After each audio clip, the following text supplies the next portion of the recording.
So guys, this meeting is recorded now. So let's start in 37. Go.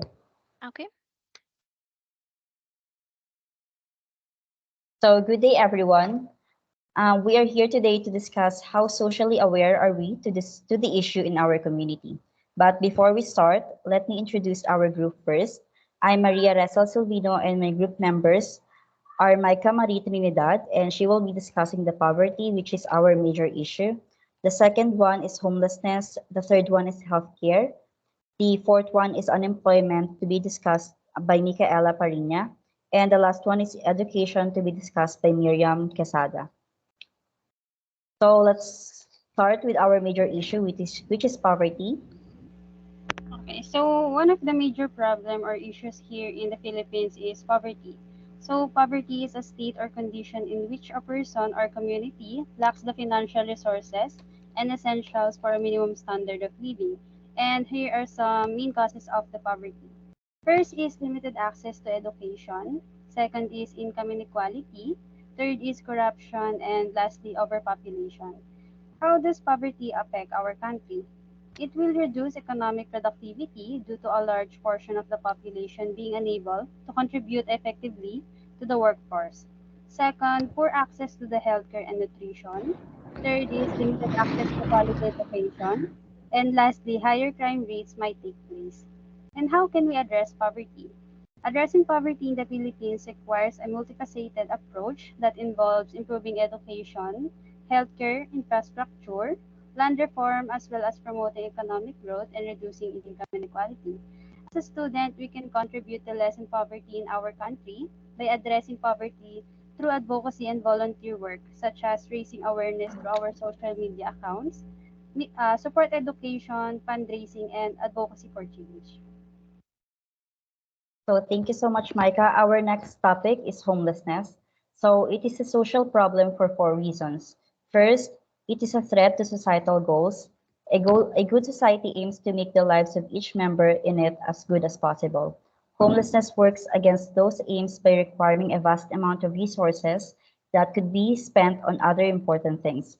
Homelessness in the Philippines is caused by a variety of reasons, including domestic violence. So domestic violence survivors can face ongoing and challenging effects after enduring physical, mental, and emotional abuse, including bruises, chronic fatigue, involuntary shaking, changes in eating and sleeping patterns, and many more. And the second cause is addiction. Probably the most common is stereotype of chronically homeless is that they are drug and alcohol addicts. So in the Philippines, the National Coalition for the Homeless has found that 38% of homeless people are alcohol dependent and 26% are dependent on other harmful chemicals. So oftentimes, addiction is a result of homelessness. The third one is throwaway teens. Studies shows that in this generation of youth face higher rates of homelessness, unemployment, and poor academic achievement. It will lead to loss of food to eat, clothes to wear, and house to sleep. Loss of, these, loss of these three main needs will lead to doing robbery and later on selling and using drugs. Loss of family support also means loss of everything. Thank you so much for that. And the next topic will be healthcare. So healthcare is an effort to maintain, restore, or promote someone's physical, mental, or emotional well-being, especially when performed by trained and licensed professionals. There is a law that ensures the quality and safety of care while protecting the rights and interests of all parties involved in the healthcare system. It is the Republic Act 11223, also known as the Universal Healthcare Act. It is about a people-oriented approach for the delivery of health services that centered on people's needs and well-being and cognizant of the differences in culture, values, and beliefs. Unfortunately, due to serious problem in poverty, even the mandated law cannot save the lives of some people. So, one of the major causes of poor health is lack of financial resources. Because of the high cost of doctors' fees and medicines, it gives us limited access to proper health care. Though there are government hospitals that are offering free services, it doesn't cover the expenses beyond hospital needs like the medicines that needs to be maintained. Another one is the cost of transportation to reach a health center due to proximity. This also affects the indigenous communities, and this means that they use health service less with serious consequences for their health. And one of the most extreme effects of poor health is hunger. Many people cannot afford to buy a decent meal that can sustain the needs of their bodies, such as vitamins and minerals, and this leads to diet-related problems like malnutrition. And the next effect is chronic illness. Since many people cannot afford to buy their basic needs in food and hygiene, and they are being denied access to proper healthcare due to lack of financial resources, they are developing chronic illness such as diabetes, kidney disease, respiratory diseases, and many more.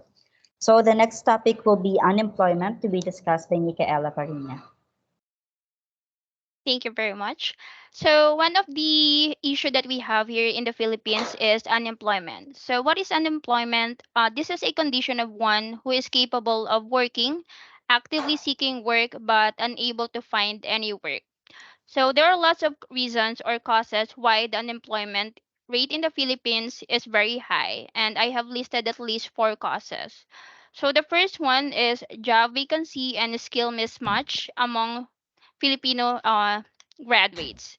So the country's education system continuously to produce college graduates whose skill don't necessarily fit with what is in demand in the job market.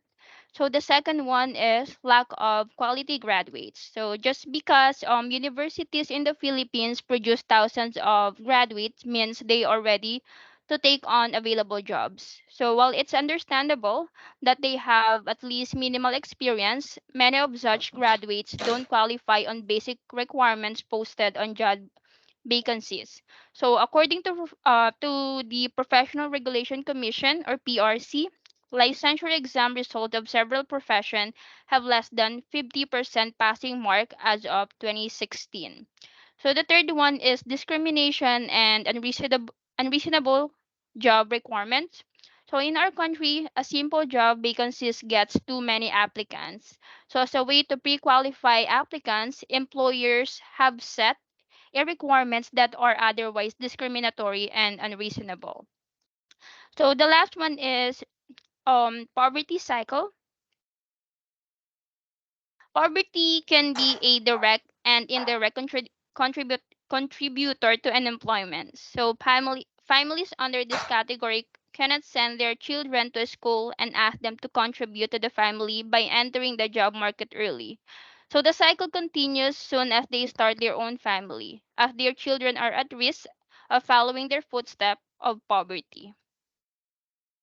Thank you for that. So our last social issue is education to be discussed by Miriam Quesada. Thank you very much.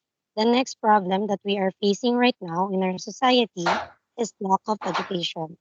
When people doesn't have an education, they won't know the importance of a well-being as an individual. Many women gets pregnant over and over without planning because lack of education is lack of discipline itself. Teenage pregnancy is a health issue that has an effect on all of us. A child having a baby as a teenager is more likely to face critical issues like poverty, poor education, risky behaviors that lead to poor health, issues, and child welfare. The financial cost of teens having babies is financially devastating. Poverty is one of the biggest problems that our country is facing right now.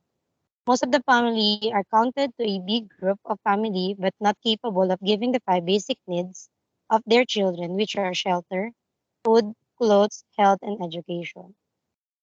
What I can contribute is as a student, we can encourage everyone to finish their study and inspire them so that we can have a big role in the society, which is change and improve it by decreasing the rate of not having an education. That's Thank you all. so much for that. So to summarize our presentation, poverty has major consequences for children, their health, and their community. It is a cycle passed down from generation to generation. So to avoid poverty, we have to increase access to education and job training, creating more job opportunities that pays a reasonable amount of salary, improving access to healthcare, reducing inequality, and investing in infrastructure. In this way, less people will be homeless, and their quality of life will definitely improve. As a group or as an individual, we can support the projects of our government that helps aid poverty. We can also volunteer to any public or private organization that can help our community. We can also donate and create awareness through any social media platform so that people will be informed about the real situation of people, not only in our country, but around the world. So that will be the end of our presentation. Thank you so much, everyone, for your participation, and bye now.